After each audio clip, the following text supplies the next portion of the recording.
Shalom, selamat pagi semua. Bersyukur hari ini kita dapat kesempatan untuk beribadah bersama-sama di gereja Tesalonika. Kamu yang kerja apa senang? Gereja Tesalonika di LPP kelas 3 ya. Kelas 3 Pak, puji Tuhan. Dan ternyata ada beberapa saudara yang jumpa kalau ada Zoom, ternyata puji Tuhan ini begitu lumayan. Kita belajar. Terima kasih Pak Esther untuk perjuangannya ya, sebagai pembina, sebagai apa itu? Pembina ya untuk sosial kita ini. Kenapa? Tidak, ini goyang. Oh ya. Terima kasih Pak Esther memberi kesempatan untuk kami mengajar, bahkan sosial kita dari beberapa tempat bisa ikut juga. Baik. Saya kenal bagaimana artis dan ini harus berguna. Apa di sini? Oh, caranya tinggal di mana? Baik, kita belajar. Saya percaya tidak ada seorang pun di antara kita yang suka tinggal di tempat seperti ini walaupun sebagus apa tempatnya. Setuju? Jadi kami masih di luar pembinaan dengan Nia, ya. Rata dia kami mau tinggal di sini. Oke, nah yang suka percayakah saudara sebagai warga binaan bahwa kami yang di luar tempat ini, ya, kami yang di luar tempat ini termasuk mengikuti firman itu sedang terpenjara jauh lebih kejam dari LPP. Nanti nggak bertanya sih. Nggak ngerti. Komunitas. Sebenarnya, maka itu sebagai warga binaan, jangan merasa kenapa rasa pujian seperti ini. Karena terbukti yang tinggal di luar tempat ini tidak sedikit yang sedang terpenjara. Setuju saya ngomong ini? Nah, perhatikan katanya bukan di penjara, tapi terpenjara. Apa bedanya terpenjara dan di penjara? Maaf, kalau saudara itu di penjara, tapi kalau terpenjara itu buat sendiri. Dan nanti juga, ini ada apa masuk pertanyaan? Terpenjara itu orang bebas, tidak punya kasus apa-apa, secara hukum nggak tertangkap, nggak ada kasus. Mungkin secara dakwah di kepolisian, di Kementerian Hukum dan Hak Asasi Manusia bersih nama. Percaya nggak ada orang-orang seperti itu yang memenjarakan dirinya sendiri? Ngerti nggak bos? Hal kecil ya seperti itu. Memang di Alkitab nggak ada tulisan merokok itu dosa. Tapi orang yang mengikatkan dirinya dengan daun kering itu, dia terpenjara. Nah, maka itu semua kita baik warga binaan maupun kita, periksa hidup kita masing-masing. Kita sedang membuat penjara model apa untuk hidup kita? Saya beri contoh, khawatir. Kalau mendengar kata khawatir, sebetulnya itu hal lumrah, biasa, aneh, berat, ringan, seperti khawatir. Berat. Loh, biasa, umum, wajar, berat, ringan, aneh, khawatir. Biasa. Hampir tidak ada manusia yang tidak pernah punya rasa khawatir. Tapi saya tanya, khawatir yang dipelihara, pemain begini, pelihara. Lama-lama jadi apa? Susah tidur, asam lambung tinggi, stres, depresi, apa? Marah sendiri. pengalaman. Lo betul ya? Khawatir itu kecil. Sebetulnya kita cuma mikir sederhana, khawatir. Tapi khawatir yang dipelihara itu jadi penjara buat orang. Hidupnya bisa bebas orang yang khawatir. Tidak. Kemana-mana selalu penuh kekhawatiran dengan kalimat jangan-jangan. Itu penjara nggak buat orang seperti itu? Penjara. Ada nggak orang kaya raya penjaranya khawatir? Ada. Nah itu yang penjara kaya-kaya susah. Itu betul. Makanya saya mau buktikan. Jadi terpenjara itu tidak harus di tempat seperti ini. Khawatir yang dipelihara lama-lama jadi takut. Orang itu susah tidur. Nah kalau dia sudah menikah, maka pasangan itu nggak pernah khawatir. Terganggu nggak yang jadi pasangan orang tadi? Terganggu. Gimana terganggu? Bukan orangnya, gelisah. Nah yang disampaikan kan nggak enak. Kenapa sih kamu ini? Penjara itu tidak harus berbentuk tempat seperti ini. Nah, jadi saya setuju kalau saya katakan ternyata yang di luar tempat ini tidak sedikit yang terpenjara. Nanti ya saya katakan lagi. Nah, maka itu, ayo kita tolong semua rekan-rekan kita, kenalan kita, saudara kita yang sedang memenjarakan dirinya sendiri dengan macam-macam masalah yang terjadi. Ada ilustrasi bagus saya nggak usah tanya. Sini nggak ada contoh. Oh ini. Kalau ada airnya agak berat. Oke. Sekarang, kalau air dari gelas ini dituang-tuang, ringan pasti biasa. Ringan. Tapi kalau dipegang pajak,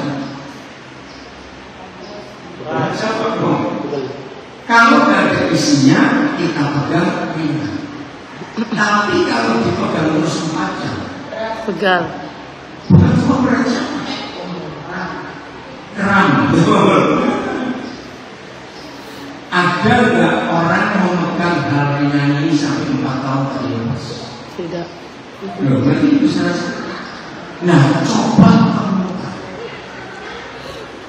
penjara apa yang kita buat sendiri?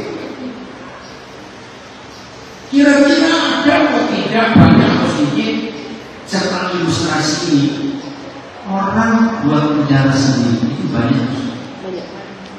Banyak. Contoh, orang yang banyak duitnya atau orang yang pas-pasan yang tidurnya lebih ringan. Orang yang pas-pasan. Sungguh.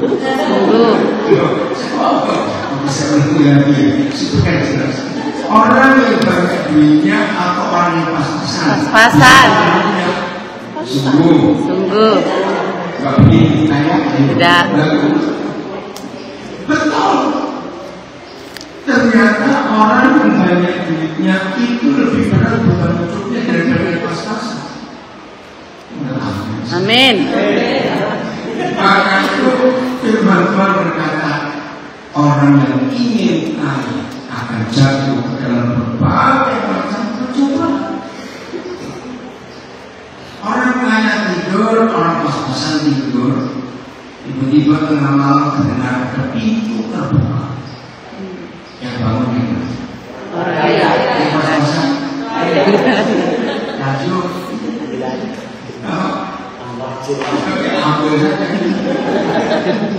maka itu boleh sebenarnya orang kaya itu susah masuk surga.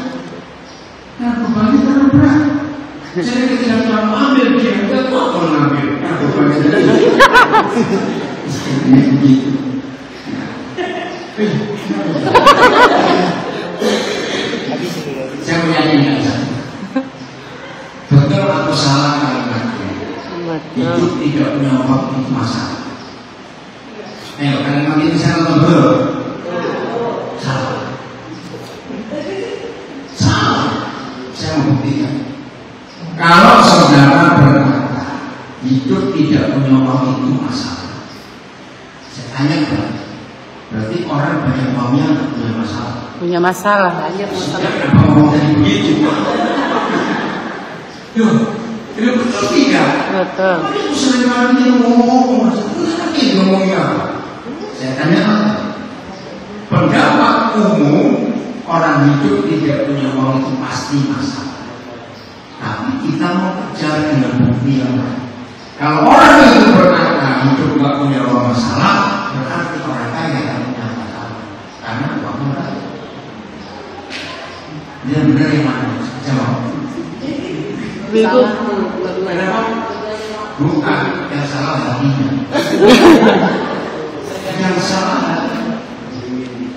Coba baca dulu ayat ini. 1 Timotius 6 ayat 8. Kalau kita hidup dengan konsep firman Tuhan ini, maka tidak ada masalah di hidup kita.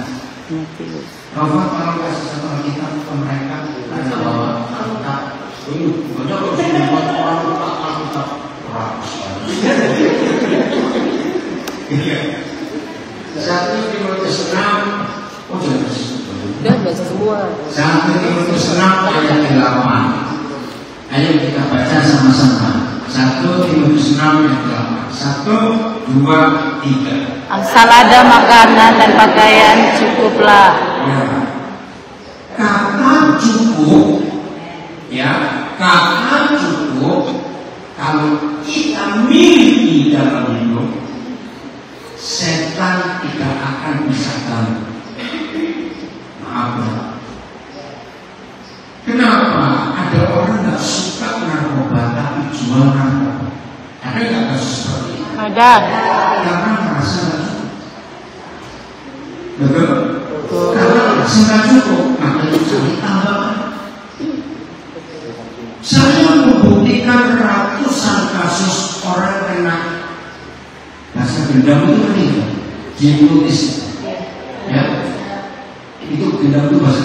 Saya membuktikan ratusan kasus. Ternyata orang yang bisa berkata cukup dan tidak inginkan itu tidak mempan dengan hipnotis. Saya pertama nggak percaya, tapi dites benar. Kenapa? Kalau orang itu berkata cukup, ditawari bohong-bohongan yang mau, ya itu. Ternyata ilmu gelap itu tidak mempan kepada orang yang bisa berkata cukup. Nah, orang yang ingin kaya itu makanan yang terdahulu. Karena dari hatinya, dari pikirannya sudah terus kapan pasti menang. Maka itu kalau saudara dan saya hidupi firman ini, asal ada makanan dan pakaian cukuplah, catatnya sudah nanti pada waktu semua bebas tidak akan kena lagi. Ternyata kalau puasa cukup itu ada di hidup kita, setan tidak berani. Karena kepada orang yang memiliki rasa cukup dalam hidupnya, setan tidak bisa berani. Suami istri yang merasa cukup dengan pasangannya, gampang nggak selingkuh? Tidak. Nah, itu dia.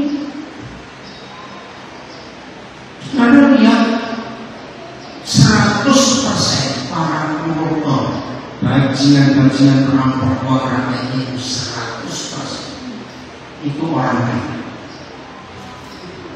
Betul? Dan kasus Pertamina terakhir sebulan gaji ratusan juta, masih nggak cukup. Nah, ketika data itu dipublik, diumumkan, ternyata tidak ada koruptor yang orang miskin. Aneh sekali. Ternyata ternyata mereka nggak pernah rasa cukup. Maka itu jadi penjara. Jadi kalau di dunia ini ayat yang pendek ini 1 Timotius 6:8 dimiliki oleh semua manusia, saya jamin kantor polisi jadi kafe, itu pengadilan jadi mall, penjara-penjara jadi hotel. Betul? Karena kejahatan lagi. Jadi semua akar kejahatan adalah cinta. Maka kalau kita simpulkan ayat ini, beginilah konsep itu. Asal gak kelaparan dan gak terlanjur, aman. Nah, satu kali saya pernah ngajar ini, ada orang kaya kesini. Yuk, terima bapak, saya suka.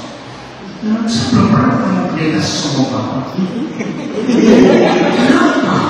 Ya ini kalau sombong, ternyata dia ngomong begini. Bapak ini ngajar kami sepertinya bapak gak pernah butuh uang kami.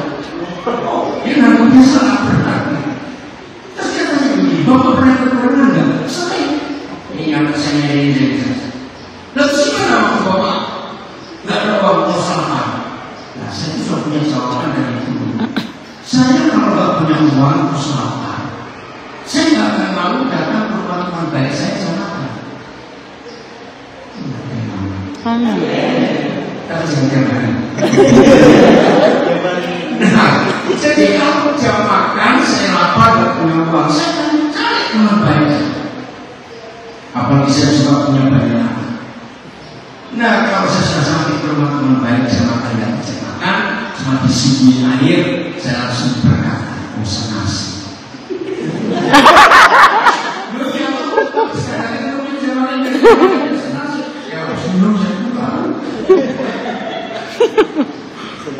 Nah, hidup seperti itu gampang atau susah?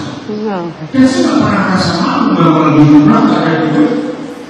Tapi kalau bisa jawab seperti itu. Nah, jadi orang kaya mati juga. Mati. Karena uang tidak bisa memperpanjang umur. Ingat kasus COVID. Kalau ingat nih, berapa banyak orang kaya ini sampai ada keluarga bilang, carikan obat yang paling mahal, carikan anak yang paling mahal. Wah, dari Amerika bisa datang ada satu hari itu saja. Mereka berkata sedih meninggal. Maka itu kalau semua manusia bisa berkata cukup, setan jadi pengangguran, mereka pulang kampung karena dosa di dunia tidak bisa. Serius itu. Kenapa dorong judi? Karena tak cukup. Kenapa ada berzina pelajar? Karena sangat cukup. Jadi di ayat pendek ini, itu senjata yang membuat dunia itu jadi seperti surga. Dan ini yang diajarkan Tuhan Yesus dalam doa Bapa kami, supaya bumi jadi seperti surga. Ternyata bumi jadi seperti surga bukan karena doa, bukan karena ibadah, bukan karena pelayanan, bukan karena bacaan kita. Kalau bisa berkata cukup. Nah, saya disitu mencari, terus saya kejar.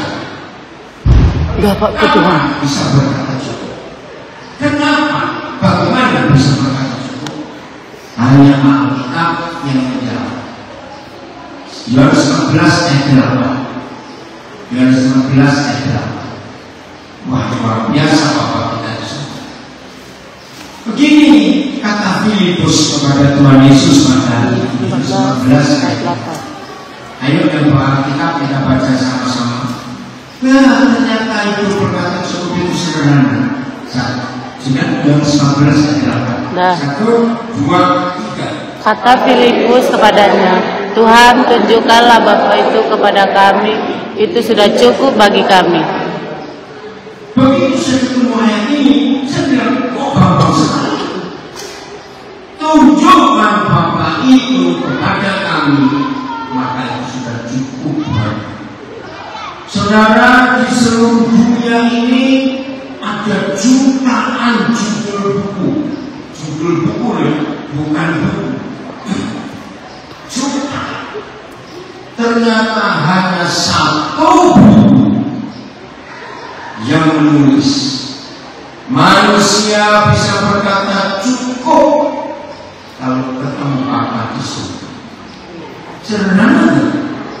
Sederhana sekali. Jadi cukup itu bukan karena banyak, cukup itu bukan karena bisa beli, bisa beli. Cukup itu kalau Bapa itu hadir dengan kita. Nah, di sini terjadi pekerjaan setan yang mengeri sekali. Saya tanya kepada semua, setelah setan tahu ada firman ini, bahwa hanya seorang anak yang bisa membuat hidup itu, pertanyaan, jadi sebelum awal kita semua, setan lebih rusak, lebih rindu merusak mama atau bapak? Bapak.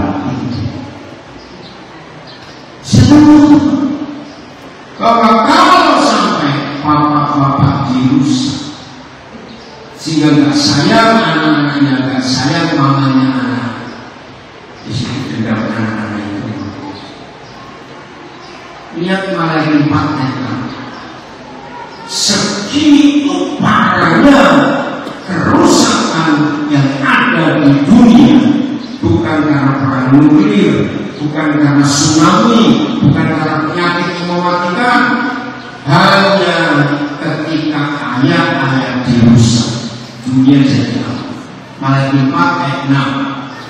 Alkitab kitab terakhir ya sebelum Matius, ya, Malaikat 4 ayat 6. Sudah. Ya, kita baca sama-sama. 1, 2, 3. Maka ia akan membuat batu-batu kepada anak-anaknya dan hati anak-anak kepada bapak-bapaknya, supaya ia memukul bumi sehingga musnah. Jadi inilah satu-satunya tulisan di dunia, satu-satunya yang memberitahu manusia kapan bumi ini musnah.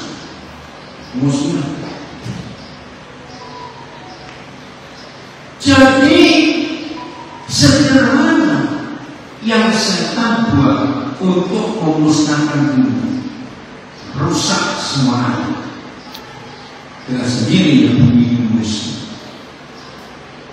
Mengerikan. Dan inilah satu-satunya ancaman. Ingat ya, Bapa di surga tidak pernah mengancam manusia, tapi untuk kasus ini dia memberi ultimatum. Artinya kalau gereja gagal membuat hati ayah-ayah untuk bisa mengasihi anak-anaknya, gereja gagal. Berarti ayah-ayah itu yang menyebabkan anak-anak jadi pemberontak. Setelah sekian banyak tahun luar biasa kepercayaan pelayanan di Bali LP, maka itu dengan Pak Andreas Kormandala dan yayasannya, Senin, Rabu, Jumat kita selalu Zoom bersama-sama. Saya nggak ikut di sini. Rutin nggak? Biasa rutin nggak? Senin, Rabu, Jumat. Rutin nggak ikut? Enggak ya. Bapak misalkan bisa rutin. Itu Senin, Rabu, Jumat. Nah, begini, khususnya kalau saya masuk ke LP Pemuda atau apa saja, ternyata 70% yang hidup di dalam tempat seperti itu karena bisa bikin bapaknya sendiri, kaget karena dendam itu.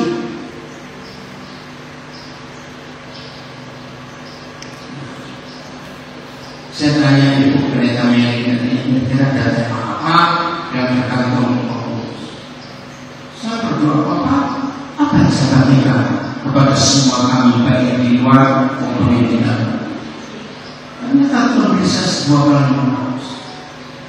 Ada penjara terkejam di dunia, bukan di kota ini, di negara ini. Ternyata penjara terkejam di dunia itu namanya dendam.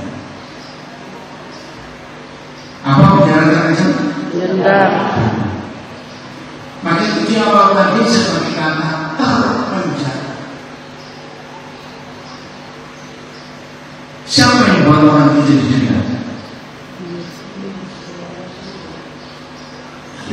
Siapa yang membuat seseorang jadi pendendam? Diri sendiri. Kita semua diberi sendiri. Jangan berkata karena cinta jadi ternyata diri. Kapan manusia yang harusnya pandai seperti kita tapi jadi bodoh? Ketika kita tidak mengampuni. Betul? Tidak mengampuni.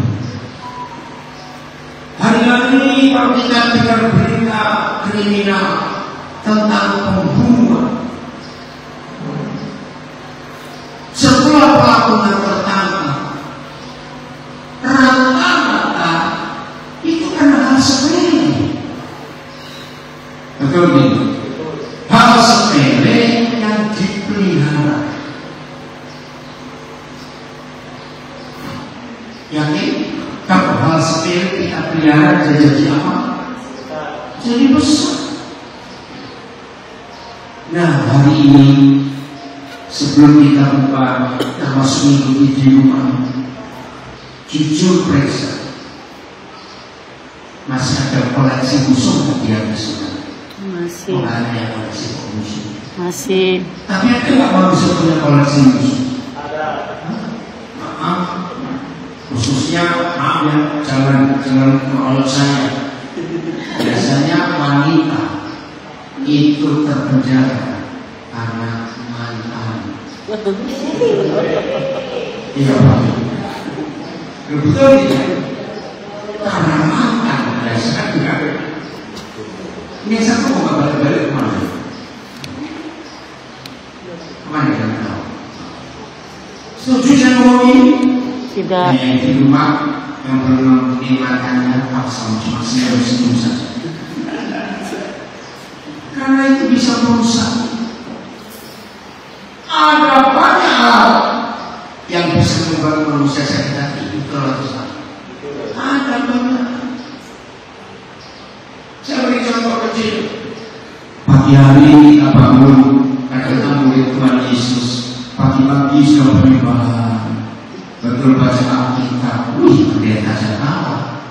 Misalnya. Percaya nggak? Bangun sekian menit keluar kamar. Akhirnya gara-gara.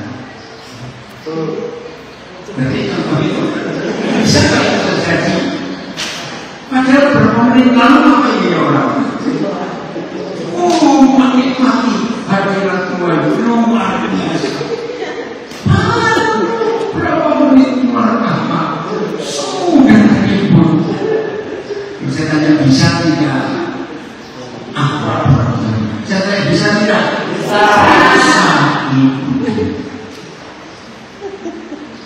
Dengan contoh-contoh ini terbukti bahwa banyak orang bodoh membuat penjara untuk dirinya sendiri.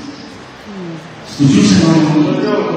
Maka itu sebelum kita bubar, ayo kita pikir. Kalau masih ada penjara-penjara kita buat sendiri. Saya itu berapa kali sekarang naik pesawat dan pesawat itu ada gangguan karena sehingga pagi ada sesuatu. Saya tuh nggak tahu kalau pesawat itu muter-muter di atas bandara Palu. Saya tidur. Nah, terus yang di samping saya, karena saya duduk di lorong, yang di samping ini jadi ibu saya keluar. Baik kan, orang baru bangun itu kan harus langsung berdiri. Saya tuh masih mikir. Kok saya kenapa saat dikejar-kejar orang ini suruh saya cepat keluar dari dia, mereka mau keluar Nah, yang paling pojok itu yang bapak tidurnya enak sekali, mahal.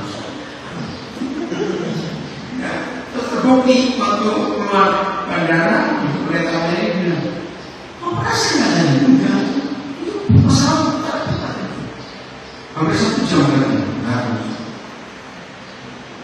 Saudara ingat Tuhan Yesus waktu diajak naik perahu oleh murid-muridnya, pusat angin, terus perahunya kena angin, air masuk ke dalam perahu. Masih ingat ditulis Yesus dalam ketahuan. Masa digoyang begitu nggak apa? Dan itu perahu bukan kapal. Ngerti maksud saya? Kalau air masuk berarti tidur kena air. Masa nggak bangun kena air juga? Ngerti nggak arti firman itu? Kalau saudara tidak pernah membangun penjara untuk dirimu sendiri dengan model penjara apa saja, hidup itu tenangnya enak sekali. Amin. Maka itu orang yang susah tidur bukan karena lapar, bukan karena kenyang itu bisa susah tidur kok. Betul ya? Tapi yang penting kan, di antara semua penjara paling ngeri di dunia, penjara apa?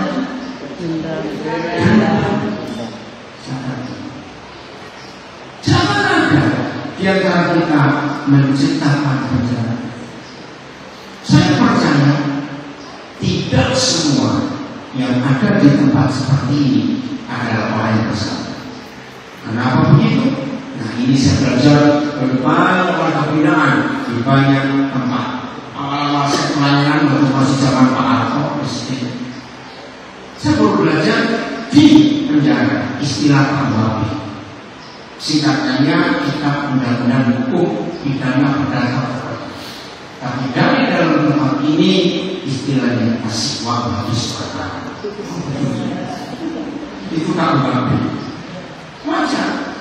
Nah, terus satu kali lagi di tempat lain, wah saya cerita soal keadilan.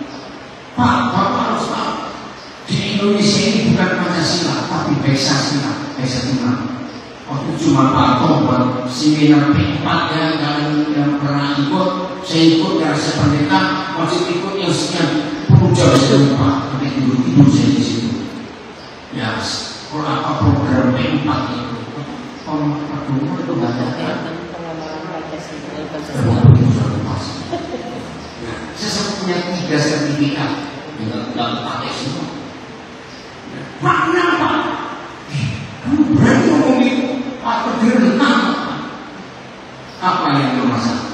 Keuangan yang maha kuasa. Betul sekali. Betul bukan keuangan yang maha esa, keuangan yang maha kuasa. Dan itu, maka itu tidak semua yang ada di tempat ini itu orang besar. Yang saya ikuti ya kalau untuk semua kehidupan, pasti kenal nama Pak Nelson sendiri. Dia divonis 10 tahun tanpa boleh nikah karena tipikor. Berat. Dia dikorbankan. Dan wilayah Jawa Timur tahu kasus ini. Yang tahu utamanya yang protes.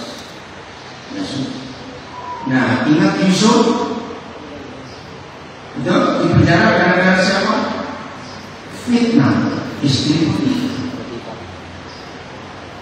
Maka itu kalau ada di antara kita mungkin tidak di penjara, tapi saudara menciptakan penjara sendiri karena saudara tidak mengampuni orang yang merugikan diri.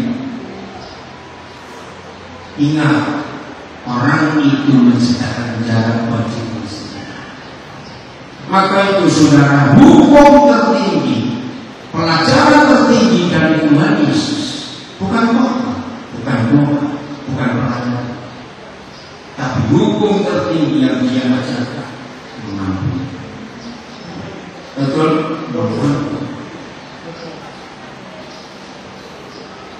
Sebetulnya mengampuni itu mudah. Sebetulnya mengampuni itu mudah.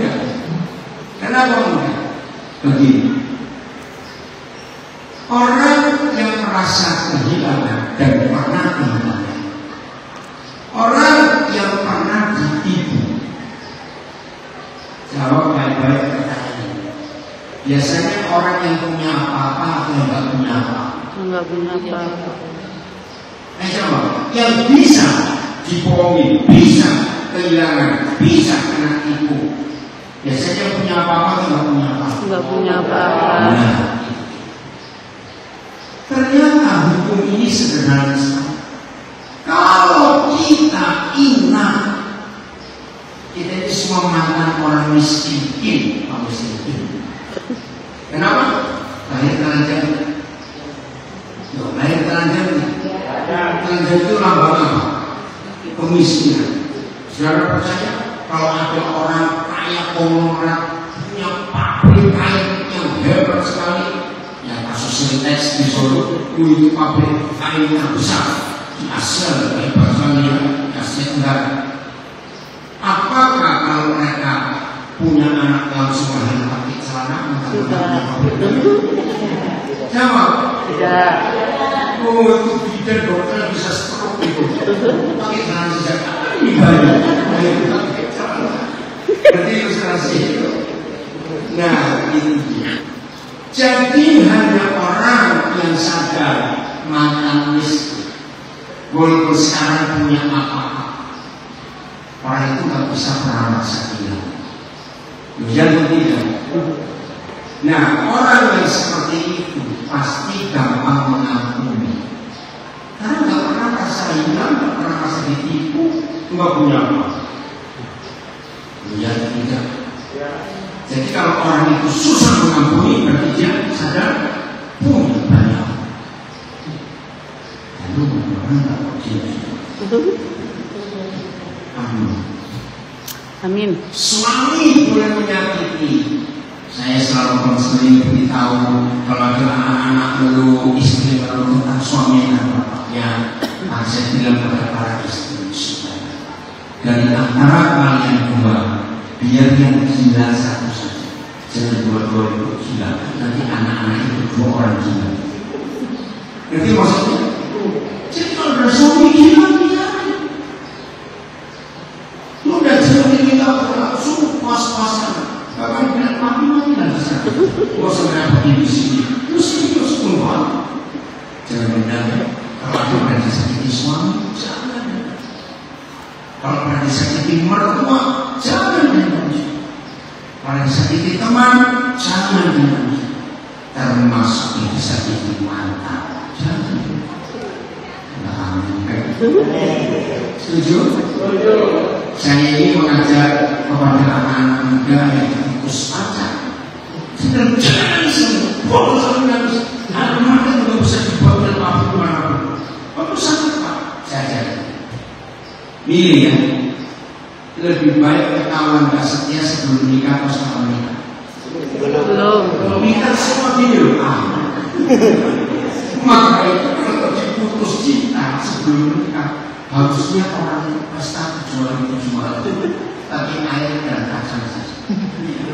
Kenapa harus pesta? Karena Tuhan menyelamatkan dia dari pernikahan. Betul atau tidak? Itu fakta itu. Jadi kalau diputus cinta bersyukur, terima kasih Tuhan, Engkau beritahu aku sebelum menikah. Nah itu contoh. Mau bebas dari dendam lagi? Betul? Saya pilih dengan pasal Matius 18. Ini agak panjang pembacaan. Matius 18 mulai ayat 21 sampai 35. Nah, jadi kalau ada di antara kita baik yang di sini maupun yang ikuti di rumah sedang terpenjara dendam, hari ini kita judulnya biar kita tahu judulnya perumpamaan tentang pengampunan.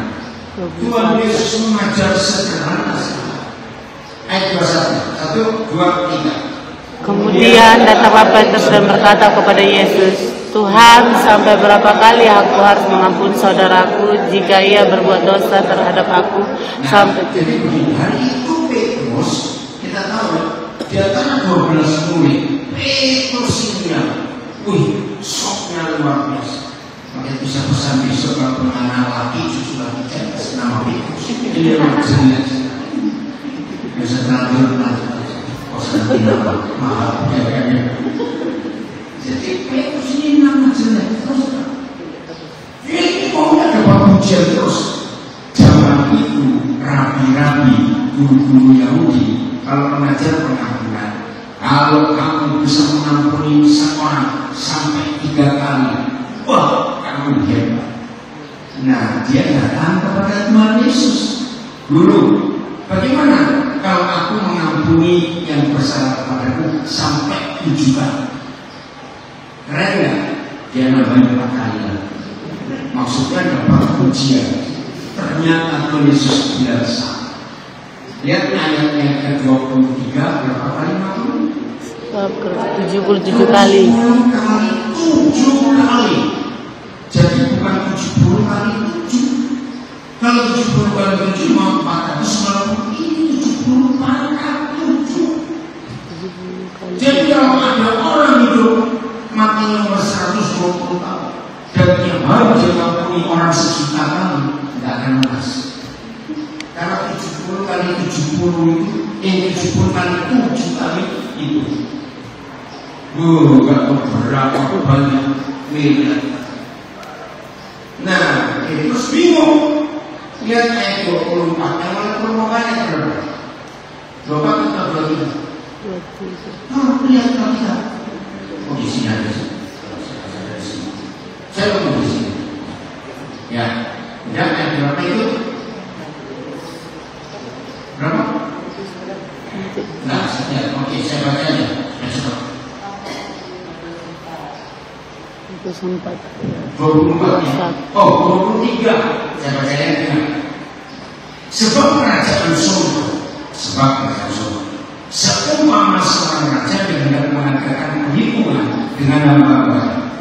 Setelah ia mulai mengadakan perhitungan itu, dihadapkan kepadanya seorang yang berhutang.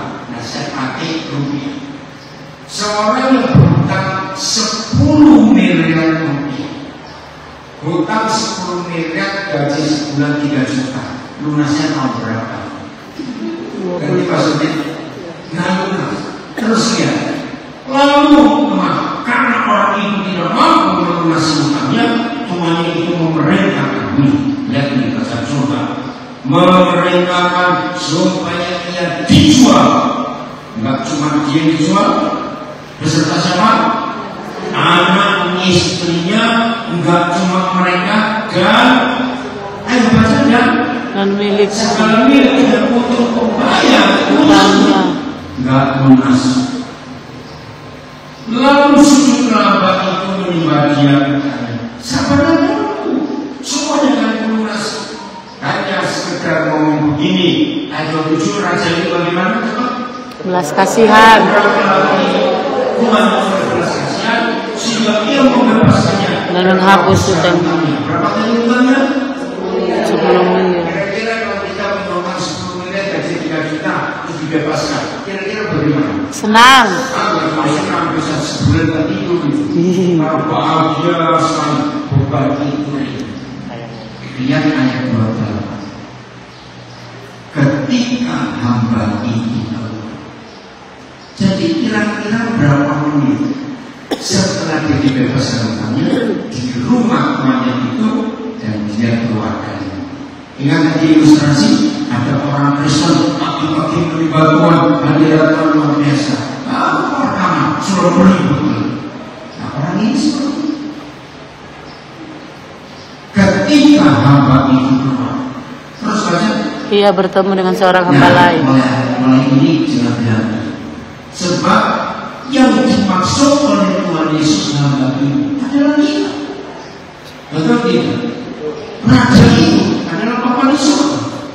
Nah, sekarang kita baca saya, ya. Ketika hamba itu keluar, saya bertemu dengan seorang hamba lain. Bertemu dengan seorang hamba lain yang berhutang 100 dinar kepadanya. Hutang kita berapa? 10 miliar. Hutang teman kita berapa? 100.000. Mana lebih besar? 10 miliar. Jelas 10 miliar. 10 miliar itu mau berapa? Tidak ternilai. Berkali-kali nol. Sebenarnya 10. 9. Dari 10 nolnya berapa? 100.000 nolnya berapa? 5. Ya, mana bisa nol berapa? 10. Apa yang terjadi dengan kita? Kita udah, ya. Kita namanya baca. Ayo baca. Kita namanya menangkap dan mencuri. Berapa tadi utang dia kepada kita? 100.000. Kita berapa kepada Tuhan? 10 miliar. Sujudlah kawannya itu. Sama gak seperti kita tadi sujud di hadapan Tuhan itu? Sujudlah kawannya itu. Memohon padanya. Sabarlah. Utangku berapa tadi? 100.000. Akan lunas. Namun kita bagaimana? Namun baca saya menolak. Kalau pergi dan menyerahkan kawan saya itu ke tukang pijat. Ke dalam perjalanan sampai yang melunasi muka. Kira-kira kalau kita ketemu orang model begini, kita apa? Jiki mati. Aku orang kuat. Masa ketemu orang ini saya masukkan mesin cuci. Aku situ. Kurang ajar tuh. Nah, saudara lihat, makanya ke 1 sampai 3 melihat itu anggota yang lain sangat sedih. Teman-teman kita yang tahu kasus kita menyampaikan segala yang terjadi pada Tuhan mereka. Kemudian Tuhan itu apa suka menyuruh lagi memanggil siapa? Saya, kita memanggil kita terus baca lagi.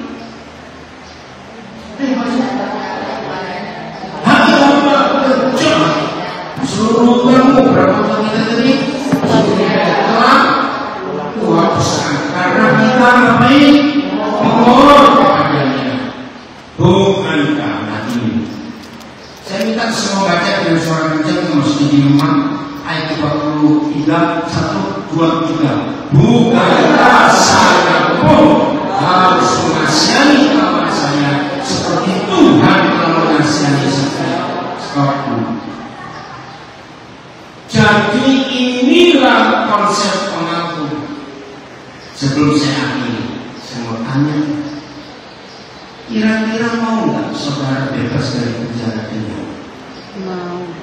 Harus. Karena penjara dunia itu sangat merugikan.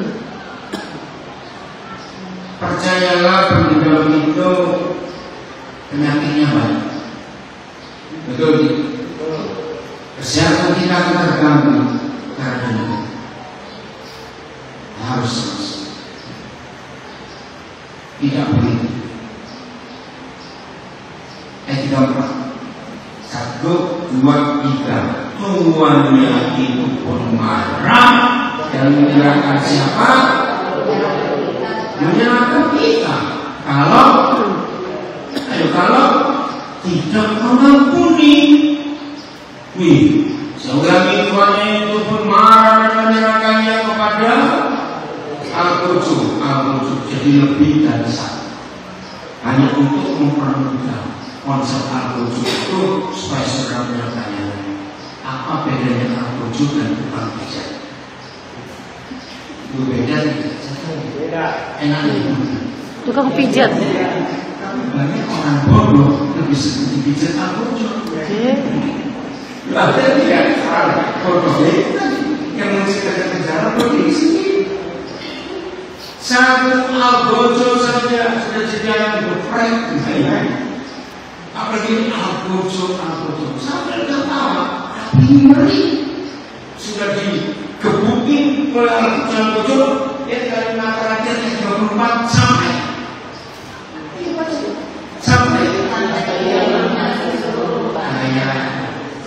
bukan yang cuma sudah lembek tapi hancur, suruh bayar berapa tadi? Iya, Pak, kita paham.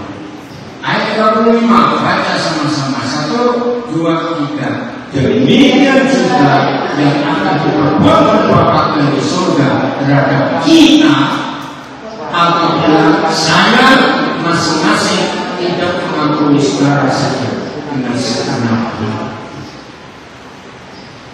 Jadi tidak cuma mengampuni, tapi segenap hati. Saya tidak tanya mau atau tidak, tetapi atas nama Tuhan yang saya dikasih, saya berkata, baik yang di sini maupun yang di rumah, bodoh kita tidak mengampuni. Salah betul banget. Bodoh kita tidak mengampuni. Tapi ada yang jawab, nggak bisa, kamu nggak terima. Nah itu. Jadi ngomong gitu kalau nggak mau ngampuni. Yang sana enak-enak kita setengah mati. Betul? Ayo, sudah. Ingat firman ini. Sejahat-jahatnya si A si B kepada kita, sadar kita tetap jauh kepada Tuhan. Nah inilah konsep untuk bisa mengaku. Sebanyak-banyaknya dia tipu kita. Ingat, kita lebih banyak menipu. Setuju kan? Maka kita harus mengampuni, harus mengampuni. Jangan dipenjara karena dendam. Jangan. Rugi besar kalau kita dipenjara karena dendam. Jangan doa. Tuhan kau supaya bisa mengampuni. Mengampuni itu nggak bisa didoakan. Itu keputusan kita. Mau tak? Roh Kudus pasti menolong kita. Amin. Lakukan ini supaya kita betul-betul menjadi orang yang merdeka. Jangan sampai doyan, saudara sudah di dalam tempat ini, tapi di dalam tempat ini saudara masih sedang penjara baru. Bisa nggak ini? Karena dendam. Kemudian yang di rumah, ayo kita jadi pelaku firman. Tuhan memberkati kita semua. Sedikit niat orang kasih bagaimana kamu buang sejak dikit saja, jangan mau saja. Dan nanti saya minta Ibu Pendeta Mary berdoa, kalau ada yang mau didoakan itu